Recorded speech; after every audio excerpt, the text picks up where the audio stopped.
Hi girls, welcome back to my channel. Before I lost 45 pounds, I used to feel completely out of control with my food. Like no matter how hard I tried, I kept overeating, which only led to the scale moving up. And I know I'm not the only one because it's easy to say, just eat less, but that's not what this video is about. And I know you're doing at least one of these things without even realizing it right now. But they are so easy to stop, you can literally start to change today. The new year is right around the corner, and I wanna help you walk into it feeling totally in control of your body and your goals. Before I jump into the 5 things I had to stop doing to stop overeating, it's really important to me that I acknowledge that this is a very personal thing. It can be very triggering for some people. Women are at all different places in their journey and struggle with this at a lot of different levels, some that need very, very serious intervention.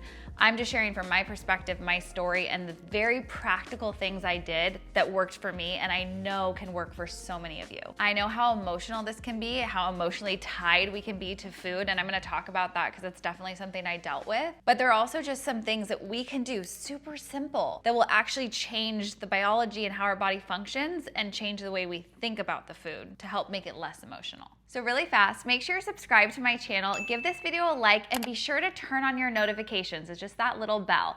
I do giveaways every single week for my subscribers, and one of the best ways to make sure you are entered to win is to be one of the first ones here and drop a comment down below. This week's giveaway, since we're talking all things overeating, is gonna be my 7-day sugar detox guide. This is such a great tool to help you just get those cravings out of your system so you can really start fresh. All right, let's get into it, girls. So I used to think this was a myth, but if you are struggling with overeating, it starts here. And that is, I had to stop skipping breakfast. And I know that might be like an eye roll. You're like, I don't have time for breakfast. I don't like to eat breakfast. But let me tell you why this is so important when it comes to overeating. I was a diehard intermittent fasting girl. I was like, this is the best way to help me stop overeating, cut calories. I would drink my coffee, go till noon. But here's the problem. When you do that, as women especially, because we have all these hormonal changes happening all the time, fasting in the morning is pretty detrimental for most of us. The best thing you can do is get food in your body, because if you wait, you have cortisol spike, you have blood sugar crashes, and your body starts to actually crave those quick fix energies like your simple carbohydrates, the sugars, the snack, and then you end up overdoing it. If you're like me, most of my overeating came later in the day and at night. That's when I would really go crazy. And if you're still not convinced, there's data that shows that women who eat 30 grams of protein at breakfast, so whether that's a smoothie, you got eggs, whatever it is, reduce their cravings by up to 60%. So just by front loading that protein in the morning, you could just cut cravings without even having to think about it. Again, talking about taking the emotion out of it. Physiologically, your body would just not crave as much later. If you feel like you need to cut your eating window in some type of fasting, do it later in the day. Cut yourself off earlier in the evening, but get breakfast in within that first 30 minutes, hour max of waking. But here's the thing, even after I started eating breakfast, I was still struggling to lose fat because I wasn't doing this one thing. The number 2 was I had to stop eating without thinking. I think I got kind of sucked into the idea of intuitive eating, and I just kind of ate whenever I felt like it, and I'd graze throughout the day and grab a handful of nuts here and some avocado toast over there and maybe a little something here. I had no idea really what I was putting in my body or how much I was putting in. I knew it was healthier, but I was still overeating and I was still gaining weight, and that was something I really struggled to understand until I figured this out. The problem when you don't actually know what your body needs is that you're not gonna have that balanced blood sugar throughout the day. It's kind of like skipping breakfast. But if you go from big meal here, little thing over there, high fat here, a protein, a carb, none of it makes any sense, your body's gonna go like this with your cravings. So I'm not saying you have to track forever or do crazy calculations, but it's really important that you get an idea of how to create a balanced meal and try to have those balanced meals throughout the day. Track for a week or 2. It really does make a big difference. For your 3 main meals a day, I want you to use that hand and think about your palm as your protein portion. That's gonna give you a nice 4 to 5 ounce portion of protein, around 30 grams per meal, which is right on point. Your fingers are a nice half a cup or so of a starchy carb. So think about your rice, your potatoes, breads, that's kind of your finger size. And your thumb is your healthy fat. So avocado, butter, nut butter, it's about a tablespoon or so of a healthy fat is a great portion at your meal. And then fill up with veggies the rest of your plate. And that veggie volume is gonna really help you feel full. It's gonna give you fiber, and that's gonna help you lose more fat as well if it's paired with that protein. The key here is though, I just had to actually think about about what the purpose of my plate was and make sure I was getting balance throughout the day to keep my blood sugar balanced and help me actually be able to lose fat. All right, there's one of these that I want to get to like right now because I think it had like the biggest impact on my overeating, especially at night, and my weight for sure. But really quickly, number 3 is one that I think a lot of us do, and it's really important to get under control. And that is that I had to stop using food to cope with my stress. Emotional stress, work stress, relationship stress, whatever it was, I would go to food first. And this is a hard one because I'm not gonna lie, food does make you feel better for like a couple of minutes. It feels good when you're in pain to have that savory sweet, just give a little like endorphin to the brain, feel dopamine. It is so temporary because you know, if you're someone who struggles with overeating, you know this. Within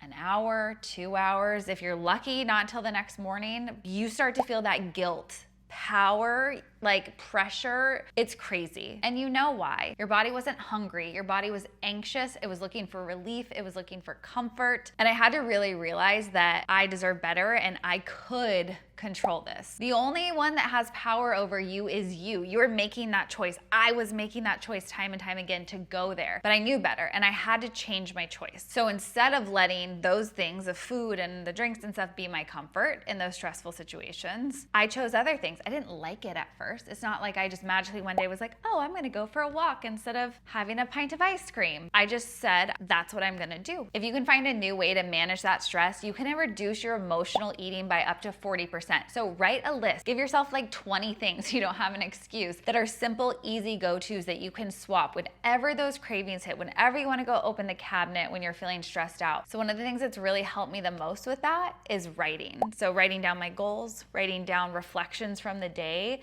how I felt, things that bothered me, things that made me happy, gratitude, finding ways just for a few minutes here and there throughout the day and a place to be able to have all that has been really helpful. So I always had a million different notebooks and journals everywhere with like my little chicken scratch of stuff, but that's why I created my goals planner. So this year is the 2026 one I have. I'll show you guys a little peek inside, but this is a great tool if you are someone who maybe is more of a type B like me, but you know you need to be a bit more organized. You need to have a place that you can set your goals, put your reflections, intentions.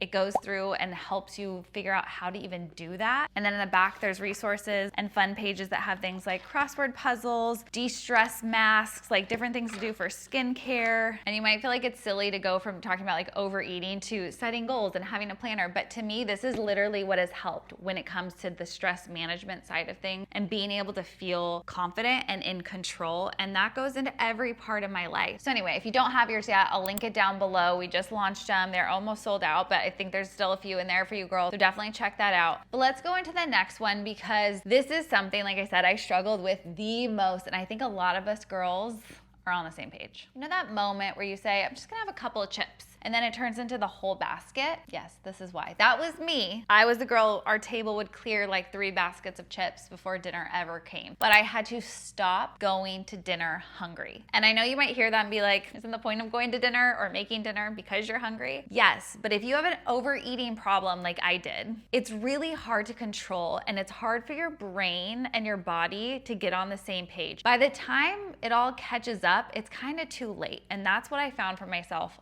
all the time. And it might feel like that's all willpower, like you're like, you just have to say no to the chips. But honestly, it's a lot of biology too, because if you're not eating balanced meals, going back to that earlier tip, if you're not eating throughout the day, thinking about how you're creating your plate and balancing, your hunger hormones are going to skyrocket and you really won't mentally be able to have the willpower to make that decision. It's gonna be really, really hard. Once I really realized a lot of my overeating was happening at night and I saw the pattern, it made it really simple for me to just say, okay, so I'm not gonna wait until I get till I'm starving. I make sure I eat something before I go. So I have some high protein Greek yogurt, or I make protein and water. I put a scoop of chocolate protein in water just to get more protein in my body. That's gonna help you feel full. It's gonna help you make rational choices and not just be like, give it all to me, because that's just what I did for so long. And honestly, doing that, not going to dinner starving, really helped me stop the late night snacking too. Because I feel like once you get on a roll. Like I said, I'd eat a huge dinner, but then I'd still want some treats and dessert, and it would just like spiral into crazy town. And that came from a lot of that emotional stress, but it also came from my body just not being fueled properly all day. So my hormones literally just being like, give us stuff now. So making that tiny switch, getting some food in before you put yourself in that situation is gonna make all the difference.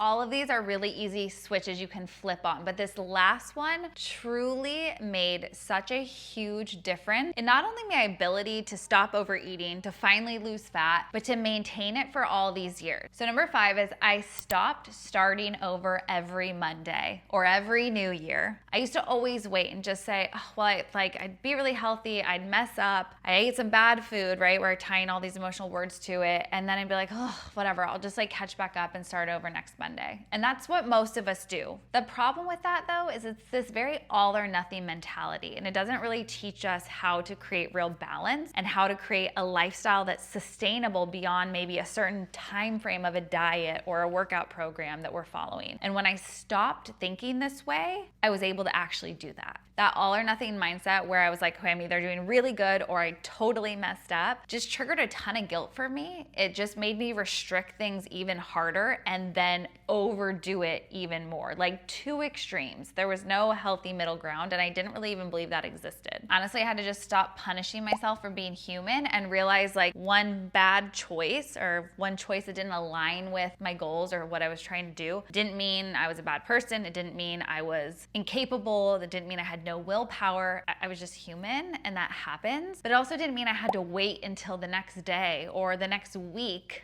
to do things the right way. And every time I shifted my mindset and said, no, it's not about later, it's not about tomorrow, I don't have to beat myself up, I just make a better choice, my very next choice, it got easier and easier. And it helped me to not feel like I was like restricted so hard that I needed food to make me feel better. I needed it as like a coping to stress relief, like all this stuff. I didn't need it anymore. And that was the most freeing thing. I, for all these years, was letting food control me. I love food, you guys. I love it so much. I love making food for people, but I have a very healthy understanding of its purpose.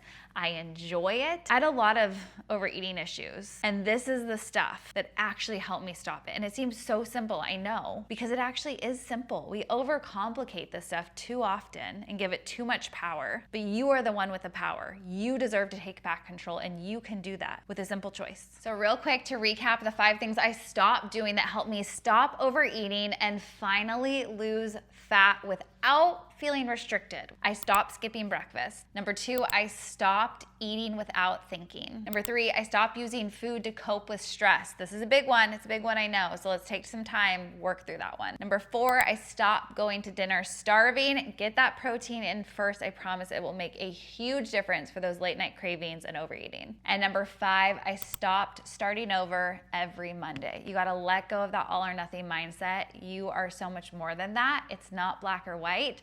If you want that balance, if you want that peace, it's one choice at a time. Make the next one your best one. So if you've been waiting for Monday or a new year to start over, this is your sign to start right now. Right now. Choose one of these things. Drop a comment down below. Tell me which thing you need to work on the most, which one you think is going to be the biggest help for you. And like I said, some of these are so easy. You can literally just start them today. Start small, start now. Let this be the season you take back control. I want to be here to support you along the way. And don't forget, you are more than a body, but you only get one. So take care of her. Love you. Bye.